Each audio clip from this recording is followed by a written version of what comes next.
আজ ক্যালেন্ডারে 3 মার্চ, ভারতে আজকে হোলি। তবে এখানে কিন্তু আজ একটা সাধারণ দিন। বাচ্চারা স্কুলে যাচ্ছে, তার সঙ্গে রাস্তা কিন্তু সেই আগের মতনই চুপচাপ।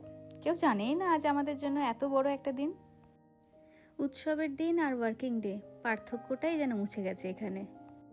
বাড়িতে থাকলে এখন মালপোয়া, দই বড়া আর নানান রকম মিষ্টির গন্ধে কিন্তু ঘরটা আজকে ভরে থাকতো।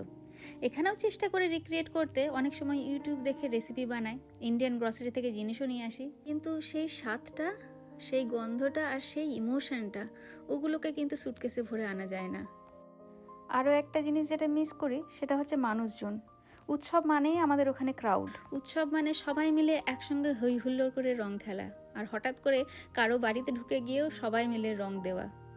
এখানে উৎসব মানে কিন্তু একটা ভিডিও কল, স্ক্রিনের এপারে আমরা আর ওপারে আমাদের গোটা পৃথিবী।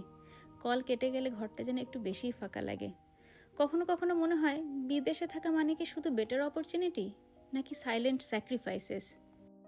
আর সবচেয়ে খারাপ লাগে যখন মনে হয় আমাদের বাচ্চারা হয়তো আমাদের মতন সেই ছোটবেলাটা পাবে না, যেখানে উৎসব মানে 10 দিন ধরে একটা এক্সাইটমেন্ট।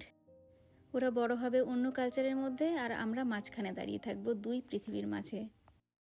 তবে না, এরপরে কিন্তু আসবে উইকেন্ড, আসবে শনিবারের সন্ধেবেলা, যেদিনকে কিন্তু আমরা কয়েকটা পরিবার একসাথে মিলে হইচই করে পটলাক প্ল্যান করব। কেউ নিয়ে আসবে বিরিয়ানি, কেউ আনবে ছোলে, আবার কেউ বা মিষ্টি মালপোয়া। ছোট্ট একটা গেট টুগেদার, যেখানে কিন্তু আমরা সবাই ট্র্যাডিশনাল ড্রেস পরে থাকবো, আর তার সঙ্গে নিজের মতন করে ওই দেশের কালচার একটু সেলিব্রেট করব। হয়তো খুব বড় একটা কিছু হবে না, হয়তো সেখানে আয়োজন অনেকটাই ফিকে থাকবে, কিন্তু সত্যি বলতে আনন্দটা থাকবে কিন্তু একদম ভরপুর। আর এই কয়েক ঘন্টার জন্যই যেন মনে হবে আমরা একা না। এখানে থেকে সত্যি দেশের অনেক জিনিস আমরা মিস করি ঠিকই, কিন্তু এটাও ঠিক, হয়তো বাইরে আছি বলে নিজের কালচারটাকে আরও শক্ত করে ধরে রাখতে চাইছি।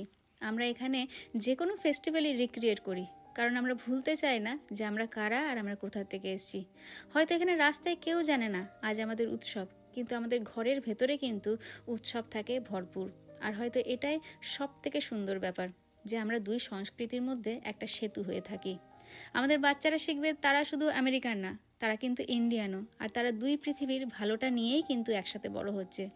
শেষে শুধু একটাই কথা, বিদেশে উৎসব ফাঁকা লাগে ঠিকই, কিন্তু কমিউনিটি থাকলে হৃদয়টা কিন্তু কখনো ফাঁকা হয় না।